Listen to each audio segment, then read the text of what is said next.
অনেক নাটক হলো, এবার মানুষ বিচার নিজের হাতে নেবে। সাবধান জুনিয়র ডাক্তারবাবুরা। সোশ্যাল মিডিয়ায় আন্দোলনরত জুনিয়র চিকিৎসকদের হুমকি তৃণমূল কর্মীর। এরা সামাজিক শত্রু। পাল্টা দাবি জুনিয়র ডাক্তারদের। দলীয় কর্মীর পোস্টে অস্বস্তিতে দলীয় নেতৃত্ব। শায়েম খান মেদিনীপুর শহরে সক্রিয় তৃণমূল কর্মী হিসেবে পরিচিত। সেই তৃণমূল কর্মীর সমাজ মাধ্যমে একাধিক পোস্ট রীতিমতো চর্চায়। কোথাও আন্দোলনরত জুনিয়র ডাক্তারদের কলেজ থেকে বের করে দেওয়ার জন্য আন্দোলন সংগঠিত করার দাবি জানিয়েছেন তিনি। আবার কোথাও সরাসরি হুমকি দিয়ে লিখেছেন, অনেক নাটক হলো, এবার মানুষ বিচার নিজের হাতে নেবে। অবিলম্বে কাজে না ফিরলে ডাক্তারি পড়াশোনা ছেড়ে দেওয়ার বার্তাও দিয়েছেন তিনি। তৃণমূল কর্মী সমাজ মাধ্যমে এই পোস্ট নিয়ে ক্ষোভ দেখা দিয়েছে আন্দোলনরত জুনিয়র ডাক্তারদের মধ্যে। সাম্প্রতিক সময়ে তৃণমূলের সেকেন্ড ইন কমান্ড দলের নেতাদের বিরূপ মন্তব্য করা থেকে সংযত হওয়ার বার্তা দিয়েছেন, কিন্তু সেই বার্তা কি আদৌ মেনেছেন নিচু তলার কর্মীরা? শায়েম খানের একাধিক পোস্ট এটাই প্রশ্নের মুখে ফেলে দিল।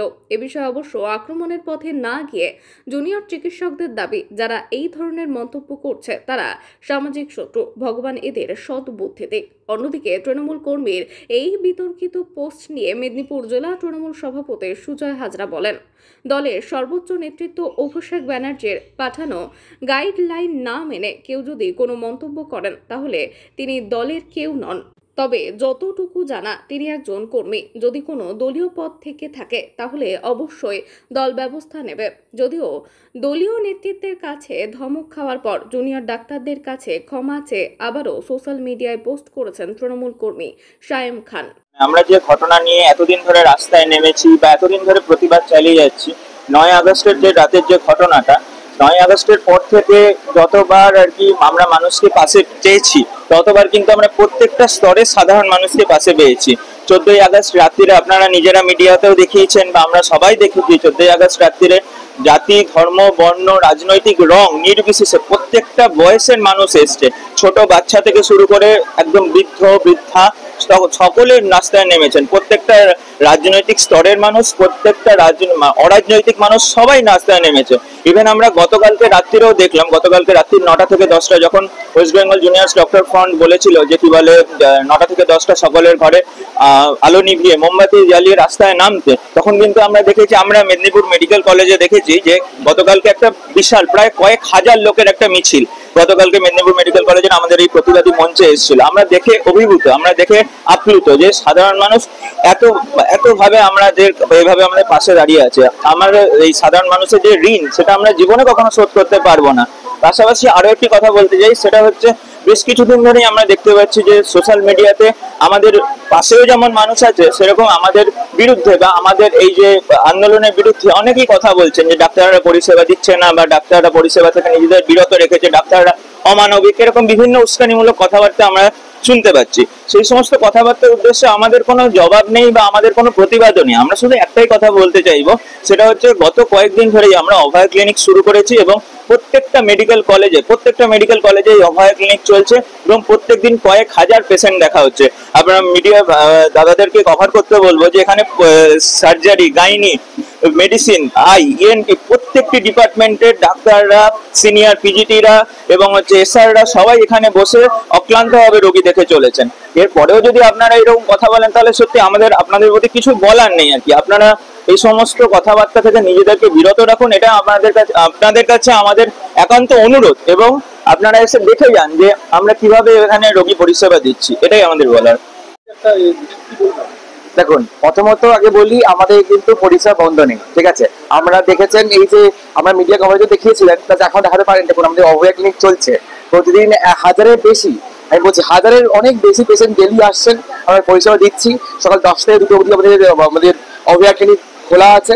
শুধু তাই না, এবং আমাদের যে সিনিয়র স্যাররা সবাই দিন রাত খেটে আমাদের সমস্ত পরিষেবা কাঠামো খোলা রেখেছে। এমার্জেন্সি খোলা আছে, সমস্ত ইন্ডোর সার্ভিসও খোলা আছে। সমস্ত স্যাররা সকাল রাত দিন রাত খেটে আমাদের এই পরিষেবাকে সচল রেখেছে। এই যে বক্তব্য যারা করছেন, এটা অ্যাকচুয়ালি ওদেরকে অপমান করছে। আমরা যে দিন রাত খেটে পরিষেবা সচল রেখেছি, আমার প্রতিবাদ জানাচ্ছি, তার সাথে সবকিছু সচল রেখেছি। সবকিছুর বিরুদ্ধে, সবকিছুকে হচ্ছে কি বলে, ওরা হচ্ছে একটা ধিক্কার জানিয়ে এইসব এই করছে। তো এটা সত্যি অন্যায় যা করছে। এবং আমি বলবো মানে যে বলেছিলাম না যে যীশু খ্রিস্ট বলেছিলেন যে ভগবান এটা ক্ষমা করো, এটা যায় না কি ভুল করছে। সত্যি আমি এটাই বলতে চাই যে ভগবান এটা ক্ষমা করো, এটা যায় না এটা কি পাপ করছে। মানে আমরা জানি, আমরা সবাই দেখতে পাচ্ছি মানুষ জনগণ আমাদের পাশে আছে, আমার জনগণ এই লড়াইটা ওদের বিরুদ্ধে না, লড়াইটা এই দুনিয়ার যে অসুর যারা তাদের বিরুদ্ধে এই লড়াই, ঠিক আছে। এবং এই লড়াই শুধু আজকে আমাদের ডাক্তারদের লড়াই না, এই লড়াইটা সমস্ত জনগণের, সবার বাড়িতে আমাদের মা বোন দিদি সবাই আছে, সবার যে যে এই অত্যাচারটা হয়েছে। এবং ডাক্তার ছেড়ে দিলাম, উনি ডাক্তার ছিল না, একটা মেয়ে ছিল, তো মহিলা ছিল, একটা মহিলার বিরুদ্ধে উপরে এইভাবে অমানবিক অত্যাচার যে করা হয়েছে তার বিরুদ্ধে এই লড়াইটা মেয়েদের বিরুদ্ধে এই যে অন্যায় হচ্ছে তার বিরুদ্ধে লড়াই। তো আমাদের লড়াইটা সবার লড়াই, আমি সবাই মানুষ আমাদের পাশে আছে, সবাই দেখতে পাচ্ছি, সবাই কেমন আমরা যত ইভেন্ট করছি সবাই মানুষের সাথে যোগদান করছেন। তো এই লড়াইটা এটা জাস্ট নিজের রাজনৈতিক নিজের বেনিফিটের জন্য এইসব উস্কানিমূলক কথা বলে মানুষকে এই আন্দোলন থেকে সরানোর চেষ্টা করছে। আর আমি বলবো প্লিজ কিছু করবেন না, আর যদি করে সেটা আমাদের সত্যি কিছু বলার নেই। মানুষ এই জবাব সত্যি দেবে, যেভাবে পসিবল মানুষ এই জবাব দেবেই। মানুষ আমাদের পাশে আছেন, মানুষ সবাই সাথে আছেন, এবং আমরা চাইবো সবাই পাহাড়ে আসুন। এবং আমরা বলবো আমরা এইসব দেখে যান, যারা বলছেন এগুলো আমরা কিছু দরকার নেই, এইসব দেখে যান আমরা কি সার্ভিস। দেখুন না, আমাদের দলের একদম সুস্পষ্টভাবে আমাদের নেতা সর্বভারতীয় তৃণমূল কংগ্রেসের সাধারণ সম্পাদক অভিষেক বন্দ্যোপাধ্যায় জুনিয়র ডাক্তারদের আন্দোলনকে সমর্থন করে তাদের এই গণতান্ত্রিক আন্দোলনকে তিনি প্রথম থেকেই একটা কথা খুব পরিষ্কার করে জানিয়েছিলেন যে ভারতবর্ষের মানুষের সাংবিধানিক অধিকার যে গণতান্ত্রিক পদ্ধতিতে আন্দোলন করে তার অধিকার ছিনিয়ে আনার।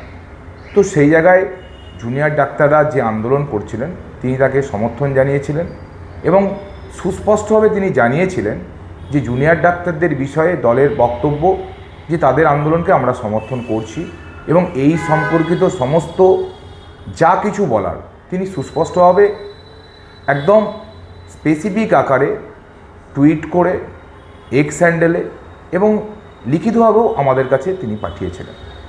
সেক্ষেত্রে দলের নিয়ম যেটা যে সর্বস্তরের কর্মীরা সেই গাইডলাইন মেনেই তারা যখন এই বিষয়ে কোনো কথা বলবেন বা তাদের যদি কোনো বক্তব্য থাকে, কারণ একজন মানুষের অধিকার আছে তার মতো করে বাঁচা, তার মতো করে মেশা, তার মতো করে কথা বলা, কিন্তু তিনি যদি দল করেন তাহলে দলের গাইডলাইন মেনে তিনি কাজ করবেন, কথা বলবেন, এটাই নিয়ম।